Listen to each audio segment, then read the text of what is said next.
Hi guys, welcome back. Now it's fast approaching Christmas, which means it's a time for giving presents, getting presents, and a lot of anxiety can come with that. So today's video we are going to go over some tools and techniques that you can implement that will hopefully make Christmas just enjoyable and get rid of that anxiety that comes with gift giving. So let's get on into it.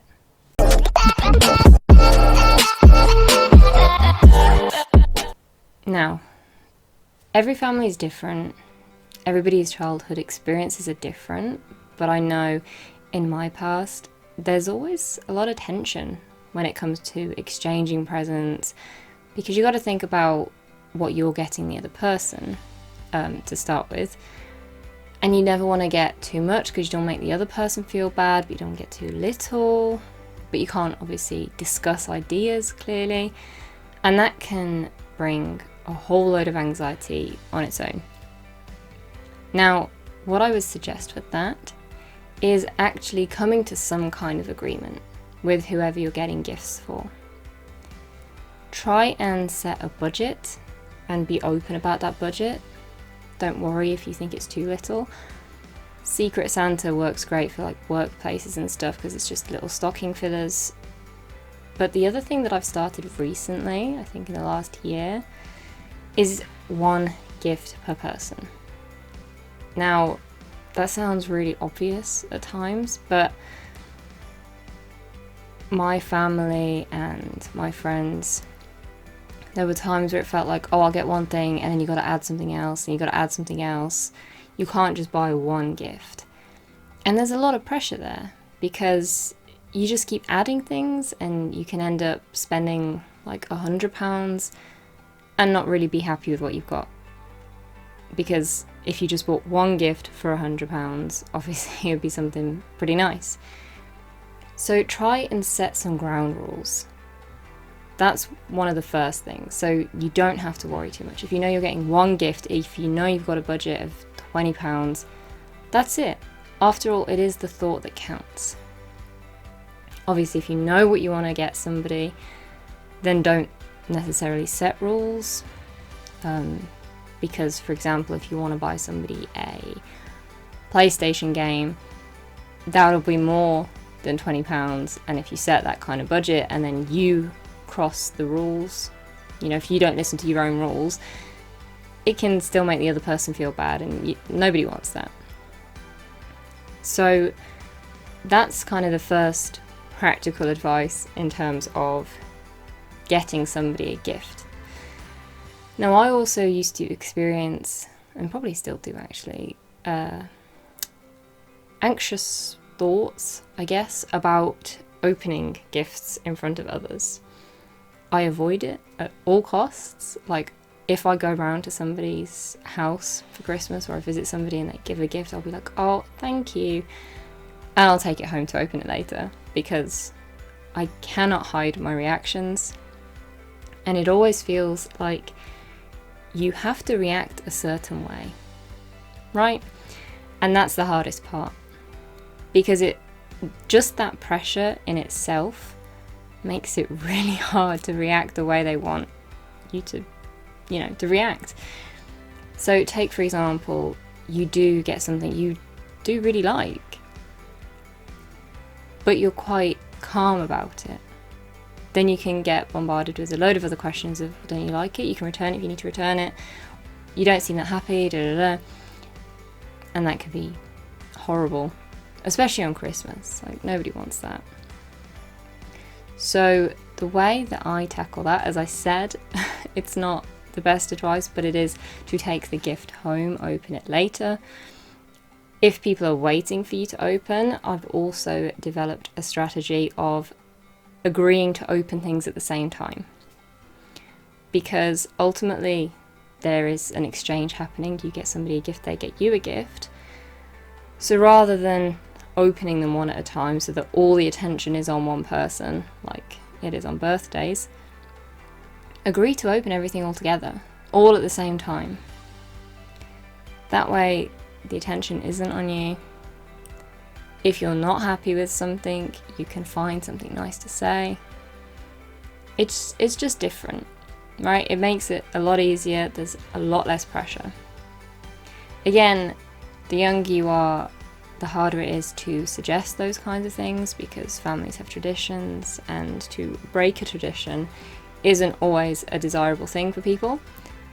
But it's worth mentioning it, because usually there'll be somebody else there that will be happy to open presents at the same time.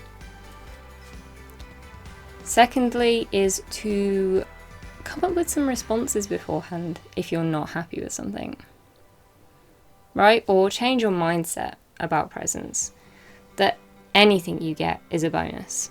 Whatever you have, it's a nice thing, right? Even if it's not something you might use a lot, you might wear a lot, it doesn't matter. It's nice to get a gift, have something to open. It can be like practicing a response like, oh wow, thanks. As I said, I'm not great at feigning reactions, so it's not something that I can personally implement, but I know a lot of people that can. And you don't have to go over the top with it, it's just having some response in your head for if you don't like a gift. Ultimately, that's just what you want, because you don't want an awkward moment. You know, there doesn't have to be an explanation. That's the other thing that I noticed with gift giving, is that people often start to give a story about how they're going to use it, or where they're going to wear it, or that kind of thing, or why it's the perfect gift. Again, that adds a lot of unnecessary pressure. At the end of the day, a gift is something you get to somebody, or you give to somebody, because you think they'll like it. There doesn't need to be a super deep, meaningful reason behind it. It's just something you think the other person will like. Okay? So with that in mind, your response can reflect that. You go, yeah, I like it, it's great, wonderful, thank you. Do you like yours? I mentioned in another video about deflection with questioning. If somebody starts to ask you too many questions, just turn it back on them. Ask them a question. Now, the other thing when it comes to gifts is that pressure of next time. So what if somebody gets you something that's worth a lot more than what you got them? Well, firstly, you don't necessarily know that it's worth a lot more. Secondly, it doesn't matter. It would be great if we could get out of our minds that it is an exchange. Like, yes, it is an exchange to a point, but it doesn't have to be. It is getting somebody a gift. It is their choice how much they spend on you. It is their choice what they get you, the same way it is your choice what you get them.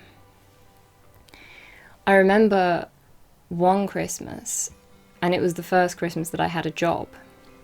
So I spent most of my income on gifts. I was so happy that I could buy gifts.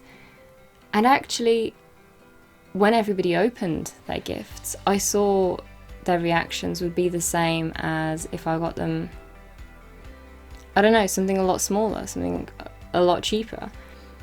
Because at the end of the day, you know, it was my choice to spend as much as I did, and that's fine, and I definitely don't regret it. But it influenced future decisions to go, well, hang on a second. If I'm not actually buying them something that they particularly like or will use, why would I spend more on it? As I said, it's your choice how much you spend. You're not saying to somebody, you need to buy me a gift that's £50, £100, £200. You're not saying that. We all have choices. We're all allowed to buy what we want to buy.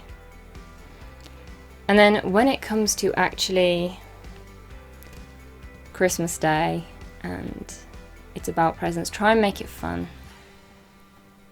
You know, yes, there's pressure, but just remember it is a moment in time, and even if it's a difficult moment in time, it will pass, the day will be over, it'll all be done with. Take it easy on yourself. It doesn't matter what actually happens, right? As long as you are happy with the gifts you've got for other people. That's not to say that they'll love it, but that doesn't matter. Don't take it to heart. As long as you go, yeah, I think they'll like this. That's fine. And if you don't want to get people gifts, tell them in advance. You know, abolish the rule of having to buy people presents. Say, no, I'm not doing gifts this year, so please don't buy me anything. I'm not buying anybody anything. You know, do something creative as well. If you don't have a lot of money, you can just do something else entirely. For example, because of lockdown and the whole pandemic situation, I couldn't go to the shops to get my parent a gift. And at the time, online shopping was super hard because every delivery slot was taken. Delivery times were way too long, so it just wouldn't come in time. And I thought, what do I do?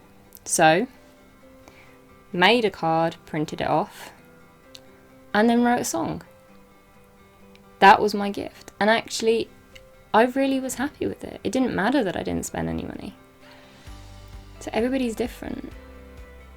It doesn't have to be a stressful time, but it's about developing it into something that is nicer and that works for you. Anyway, let me know in the comments your most awkward gift experiences or any advice. Drop this video a thumbs up if you enjoyed it. Please don't forget to subscribe, and I'll see you next time.